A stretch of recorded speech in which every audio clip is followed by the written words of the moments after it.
السلام علیکم دوستوں، کیسے ہیں آپ سب؟ میں ہوں عمر اور آپ دیکھ رہے ہیں یو وی ریئیکشن۔ تو دوستوں، اگر آپ ابھی اس چینل پہ میرے پہ نئے آئے ہیں یا فرسٹ ٹائم آئے ہیں تو کائنڈلی میرے اس چینل کو سبسکرائب کر دیں، ویڈیو کو لائک کر دیجیے گا اگر آپ کو پسند آتی ہے۔ اور اس کے بعد میں آپ سے سیکنڈ پہ یہ گزارش کرنا چاہوں گا کہ اگر آپ نے ہدایہ پورٹل کو سبسکرائب نہیں کیا تو اس کو بھی سبسکرائب کر دیں، اور وہاں پہ بھی جا کے جو سی ویڈیوز ہیں ان کو لائک کر دیں، شیئر کر دیں، ٹھیک ہے۔ اور اس کے بعد اس ویڈیوز پہ بیسیکلی ہم ریئیکشن کرتے ہیں انجینئر محمد علی مرزا صاحب کی ویڈیوز کے اوپر، اور جو کہ بہت ہی انفارمیٹیو ہوتی ہیں۔ تو اس میں یہ ہوتا ہے کہ آپ کے نالج میں بھی اضافہ ہوتا ہے، میرے نالج میں بھی اضافہ ہوتا ہے۔ اور ریئیکشن ریکارڈ کرنے کا مقصد یہ ہوتا ہے کہ ان کی ویڈیوز کو سن کے، دیکھ کے، جان کے جو مجھے پتہ چلتا ہے میں آپ سے شیئر کرتا ہوں، اور جو آپ کو پتہ چلتا ہے وہ آپ مجھ سے شیئر کر سکتے ہیں کمنٹ باکس میں لکھ کر۔ تو اس کے بعد آج جس میں ویڈیو کے اوپر ریئیکشن کرنے جا رہا ہوں، یہ ویڈیو ہے انجینئر محمد علی مرزا صاحب کی، اور اس ویڈیو کے اندر جو ہے نا بات کی جائے گی دی ڈے وین پروفٹ محمد صلی اللہ علیہ وسلم ڈائیڈ۔ تو اس کے بارے میں جو ہے نا اتنا ڈیٹیل تو میں نے کچھ نہیں سنا ہوا کہ جب نبی کریم صلی اللہ علیہ وسلم کی وفات ہوئی تو اس کے بارے میں اس ٹائم پہ کیا واقعات ہوئے اور کیا سین تھا۔ تو آئیں پھر اس ویڈیو کو شروع کرتے ہیں اور اس میں جانتے ہیں کہ یہ کس بارے میں بات کرنا چاہ رہے ہیں۔ اور یہ آئی تھنک میرے خیال سے تھوڑا سا پیچھے سے بتائیں گے کہ بیمار ہونے والا سین تھا یا جو بھی تھا، مجھے آئیڈیا نہیں ہے، تو غلط بولنے سے بہتر ہے کہ ہم ویڈیو دیکھ لیں۔ تو آئیں پھر اس ویڈیو کو سٹارٹ کرتے ہیں اور جانتے ہیں کہ انجینئر صاحب جو اس طرح اس واقعے کو کس طرح سے بیان کرتے ہیں۔ تو آئیں پھر شروع کرتے ہیں۔ اور ایک اور حدیث ہے جو کم از کم صحیح بخاری میں 4 دفعہ ڈیٹیل کے ساتھ آئی ہے، وہ سیدنا ابو بکر کا خطبہ ہے نبی صلی اللہ علیہ وآلہ وسلم کی وفات کے فوراً بعد۔ خير رسول الله فاختار الرفيق الأعلى من الجنة۔ عمر سیریز کا سین ہے اس کے اندر۔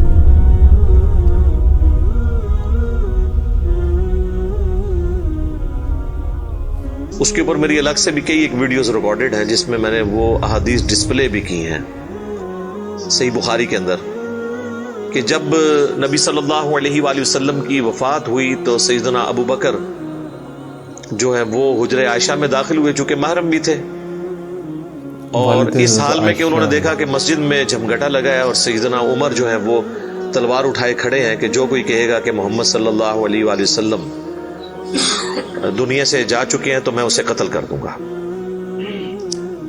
سیدنا ابو بکر حجرہ عائشہ میں داخل ہوئے، اللہ کے نبی صلی اللہ علیہ وآلہ وسلم کے مبارک چہرے سے کفن ہٹایا اور آپ کے ماتھے پر بوسہ دیا اور کہا، اے اللہ کے رسول، اللہ تعالیٰ آپ پر 2 موتیں کبھی جمع نہیں کرے گا۔ ایک موت آپ کا مقدر تھی، وہ تو آپ کو آنی تھی، یعنی ہر انسان کے لیے ایک ہی موت ہے، دوسری موت نہیں۔ اب آپ آخرت کی زندگی میں چلے گئے تو موت کا مزہ ہے جو ایک دفعہ تو سب نے چکھنا تھا وہ آپ نے چکھ لیا۔ یہ 2 موتیں جمع نہیں کرے گا، اس کا مطلب یہ تھا کہ سیدنا عمر کو جو یہ غلطی لگ گئی تھی کہ شاید نبی علیہ السلام ڈورمنٹ پوزیشن میں چلے گئے ہیں اور آپ دوبارہ دنیا میں واپس آ جائیں گے، جس طرح کہ سیدنا موسیٰ علیہ السلام کوہ طور سے واپس آئے تھے، تو اس کی آپ نے نفی کی کہ نہیں، اس طرح نہیں ہو سکتا، ایک ہی دفعہ موت آنی ہوتی ہے۔ اب حضور کو موت آئی، اب آپ دنیا میں واپس نہیں آئیں گے۔ سورۃ الواقعہ میں سورہ یاسین میں واضح موجود ہے کہ جو دنیا سے چلا گیا وہ واپس نہیں آئے گا، نہیں آ سکتا۔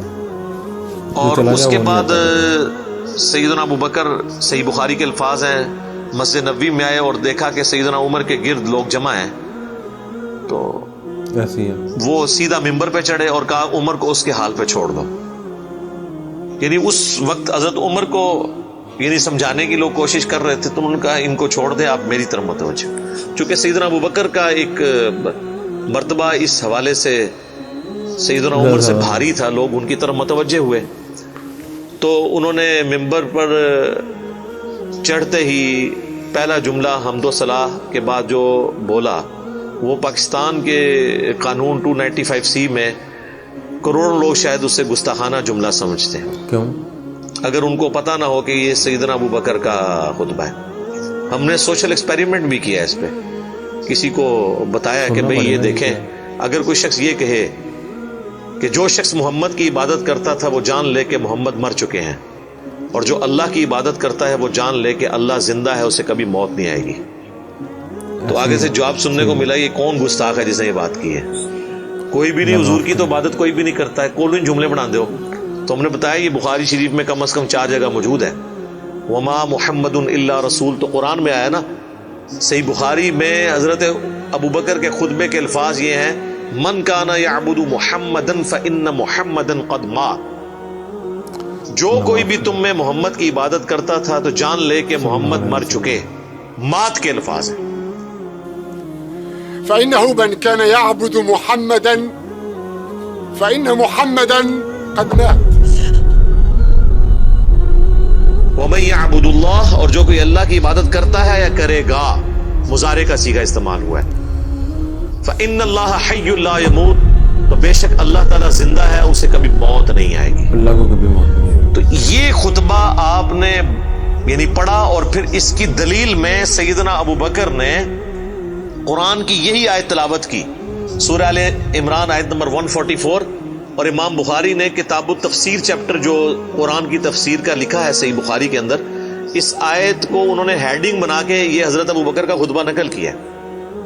وما محمد الا رسول قد خلت من قبلہ الرسل افئن مات او قتل انقلبتم علی اعقابکم. محمد تو نہیں مگر ایک رسول, اگر یہ مر جائیں یا قتل کر دیے جائیں تو کیا تم دین سے الٹے قدم پھر جاؤ گے؟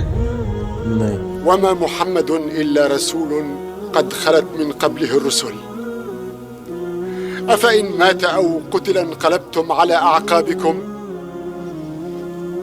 ومن ينقلب على عقبيه فلن يضر الله شيئا وسيجزي الله الشاكرين. اور جو کوئی دین سے الٹے قدم پھرے گا تو اللہ کا کوئی نقصان نہیں کرے گا, اور اللہ تعالیٰ ثابت قدم رہنے والوں کو جزا دے گا, جو شاکرین ہوں گے, شکر گزاری کی روش اختیار کرنے والے. غمزدہ واقعی. پھر آپ نے اگلی ایک اور آیت تلاوت کی, سورہ الزمر کی آیت نمبر 30. انک میت و انہم میتون, اے نبی بے شک تمہیں بھی مرنا ہے اور تمہارے مخالفین کو بھی مرنا ہے. بے شک سب کو وہ آیت موت بھی آپ نے آنی ہے. تلاوت کی. کس نے بھی بیٹھے نہیں رہ جانا. تو آپ اندازہ کریں کہ یعنی صحابہ کرام جو ہیں وہ اپنی بات کی دلیل میں قرآن سے آیات پیش کیا کرتے تھے. وہ کہتے ہیں ساڑھے خلاف آیتاں پڑھتے ہیں جی قرآن تو بھئی قرآن اگر تھوڑے خلاف آیت ہے نا تو تھی مسلمان نہیں ہو, کیونکہ مسلمان تو وہ ہوتا ہے کہ جو قرآن کے مطابق ہو, نہ کہ یہ کہ اس کے عقیدوں کے خلاف قرآن میں آیت آ جائے. تو اگر کوئی کہہ رہا ہے ساڑھے خلاف آیتاں پڑھتا ہے تو سمجھ لو کہ پھر تسی تو کافر ہی ہوئے نا. مسلمان کے خلاف تو قرآن کی آیت نہیں پڑھی جا سکتی نا. اگر آپ کا وہ عقیدہ ہے تو آپ کے خلاف کہاں سے ہوگی. تو صحابہ کرام دیکھیں کہ قرآن سے دلیل پیش کیا کرتے تھے, یعنی وہ اپنی بات کی دلیل بھی قرآن سے پیش کرتے تھے. لیکن یہاں پہ ایک بڑی حیران کن چیز ہے جس کو میں نے ہی پوائنٹ آؤٹ کیا ہے, میں نے کہیں پڑھے ہوئے نہیں یہ دیکھا, حالانکہ یہ بہت ضروری تھا کہ اس چیز کو ہائی لائٹ کیا جاتا, کہ حضرت ابو بکر نے ایک فرضی جملہ کیوں بولا, کوئی ضرورت نہیں تھی. اور جملہ بھی ان لوگوں کے سامنے بولا کہ جن میں سے کوئی بھی رسول اللہ کی عبادت نہیں کرتا تھا. ایسے ہے, کوئی بھی نبی قسم کی عبادت نہیں کرتا تھا. یہ لوگ ہوتے تو یہ ان کو کھڑے ہو کے کہتے بھی تو کی اتنے تقریرہ پہ کرنا ہے, کوئی دروشی پڑھ تو اتنے حضور دی میت ہوتے تو اتنے گستاخانہ آیتاں پڑھ رہے ہیں کہ جی جو محمد کی عبادت کرتا تھا وہ جان لے کے محمد مر چکے ہیں. ایک اتنے لکھے ہے قرآن چ, کون ہی گلا بنانا ہے, کوئی عبادت نہیں کرتے, خود سے ہی باتیں بناتے ہو. سیدنا ابو بکر نے بیسیکلی امت کو یہ میسج دیا کہ نبی الاسلام کی تعلیم یہ ہے کہ آپ کو بت نہیں بنانا. ایسی ہے. اور اس پہ میں بولا کرتا ہوں کہ یہ محمد رسول اللہ صلی اللہ علیہ وآلہ وسلم کی کامیابی ہے کہ آپ نے ایسی ٹیم اپنے بعد چھوڑی ہے جو ان کی میت پہ ان کے فضائل بیان نہیں کر رہی, توحید بیان کر رہی ہے. کیونکہ ان کو پتا تھا کہ محمد رسول اللہ سے بھی آلموسٹ 500-600 سال پہلے ایک شخصیت دنیا میں گزری جس کے نام پہ دنیا کا سب سے بڑا شرک ہو رہا ہے, عیسیٰ ابن مریم.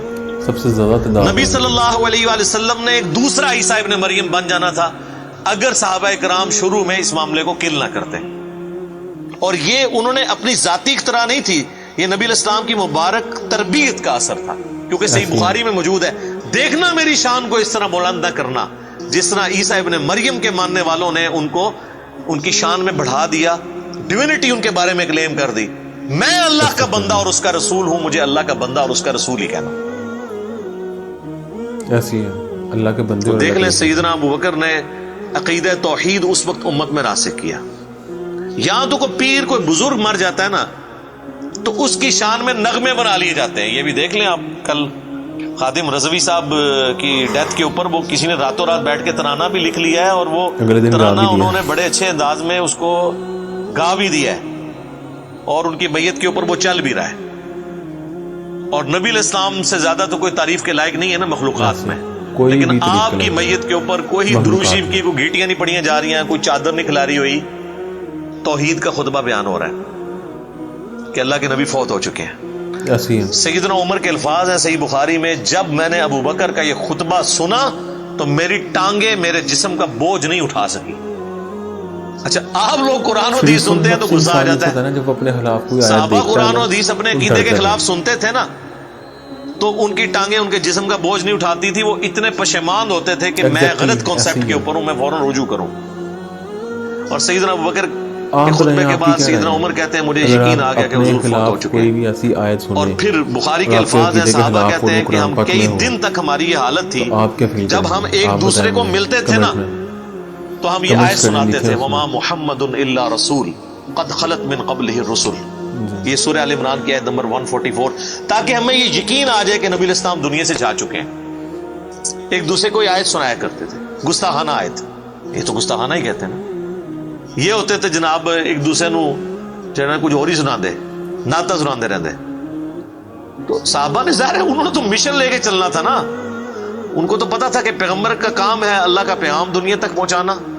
اس کے بعد وہ امت کے کام حوالے کر کے چلے گئے ہیں. اب پیغمبر کے ساتھ نسبت اس کی ہوگی, محمد رسول اللہ کا لاڈلا قیامت کے دن وہ ہوگا, حضور کی شفاعت کا حقدار وہ شخص ہوگا جو نبی علیہ السلام کے مشن کو آگے لے کے چلے. یہ نہیں ہے کہ جو جتنا اونچا نعرہ مارے گا.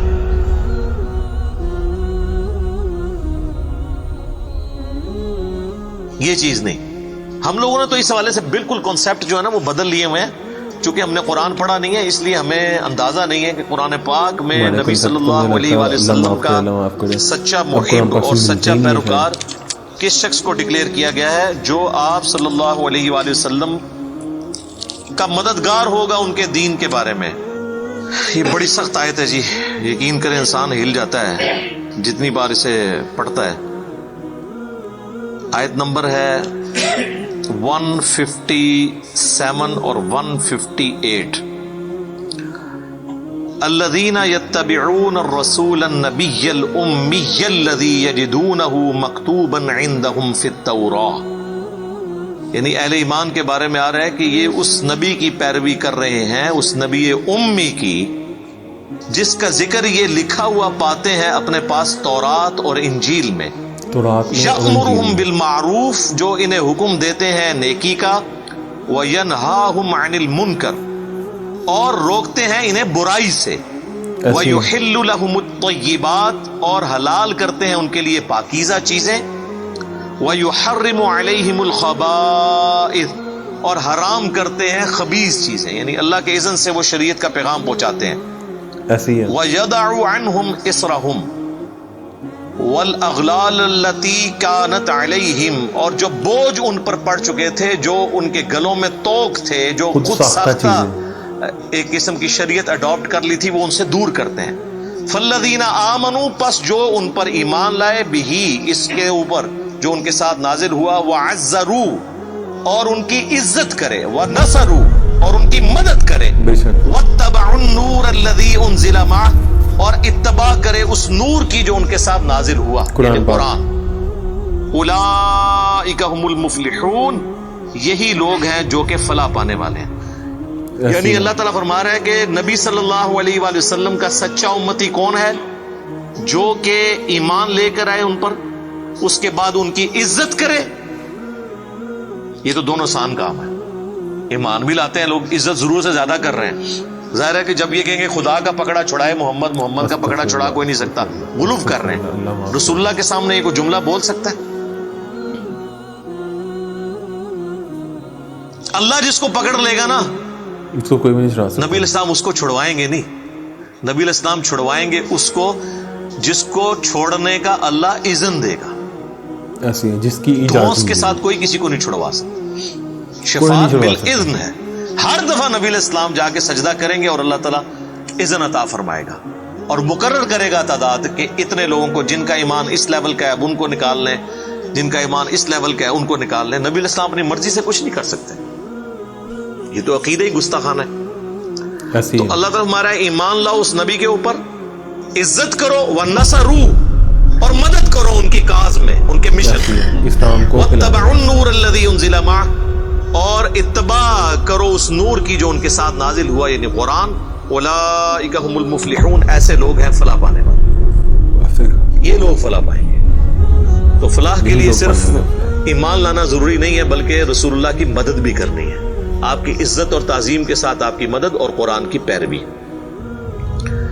تو صحابہ کرام نے حضور کی میت کے اوپر عقیدہ راسخ کر کے بالکل صحیح بات بتا دی، اور آپ دیکھیں صحابہ کو کبھی یہ وہم بھی نہیں آیا تھا کہ نبی علیہ السلام سے ہم نے جا کے اب ڈائریکٹ کوئی بات کرنی ہے، ورنہ آپ دیکھیں حضور کی میت رکھی ہوئی ہے، صحیح بخاری میں ڈیٹیل موجود ہے، میرا ایک کلپ بھی ریکارڈڈ ہے، سیدہ فاطمہ کا قاتل کون، اس میں میں نے ڈیٹیل سے ثقیفہ بنی ساعدہ کی حدیث بیان کی تھی کہ کسی کے دماغ میں بھی یہ مشورہ نہیں آیا کہ نبی علیہ السلام سے آپ کی ابھی میت باہر ہے، ابھی تو قبر میں نہیں گئے، جو لوگ قبر پہ جا کے مانگتے ہیں اور بزرگ باپوں کی، رسول اللہ تو ابھی ان کی میت باہر رکھی ہوئی ہے، جا کے آپ کے میت سے جا کے پوچھ لیں کہ یا رسول اللہ بتائیں آپ کا سکسیسر کون ہے آپ کے بعد،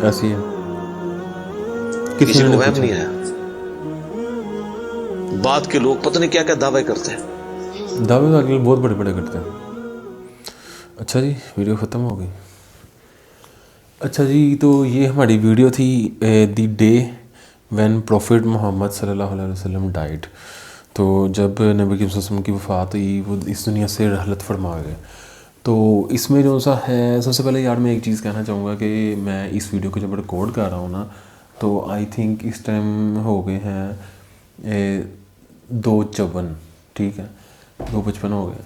تو اس میں یہ ہے کہ تھوڑی سی اگر جمائی آ جاتی ہے، کیونکہ میں سارا دن جاب پہ ہوتا ہوں اور رات کے ٹائم پہ میں نے یہ ویڈیو ریکارڈنگ کرنی ہوتی ہے، اور آلموسٹ صبح 7 بجے میں اٹھ جاتا ہوں، تو اس لیے جو ہے نا وہ تھوڑی سی جمائی آ رہی ہے، تو میں تھوڑا سا کلیئر کر دوں کہ میرے اوپر کوئی فتویٰ نہ لگا دے یار یہ سوڑ ہے ویڈیو کے دوران، تو یہ میرا حق ہے بتا دینا کہ یہ اس طرح سے ہے، تاکہ کوئی مجھے جج کرنے سے پہلے اس کو پتہ ہو۔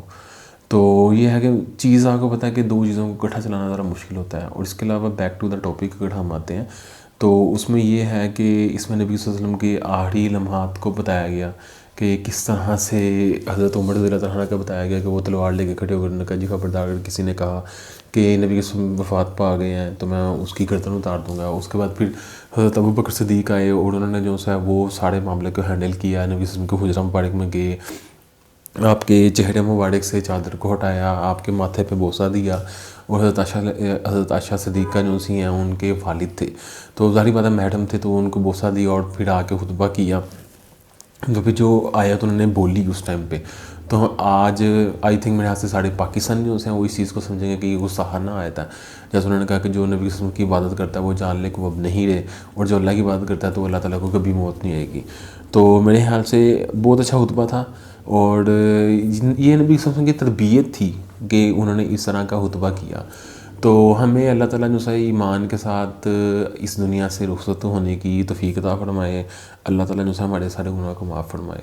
اور نبی صلی اللہ علیہ وسلم جو سے ہیں اس کے بعد ان کی وفات ہو گئی، پھر جو ہے کافی معاملات انہوں نے بتائے کہ یہ دیکھیں نبی صلی اللہ علیہ وسلم کی تربیت کے بارے میں بتایا کہ آپ نے اپنے صحابہ کی تربیت کو اس طرح سے کیا، تو اس طرح سے جو ہے نا یہ سارا معاملات بتائے، اور اس چیز کو انہوں نے کافی اچھے سے ایلیبوریٹ کیا۔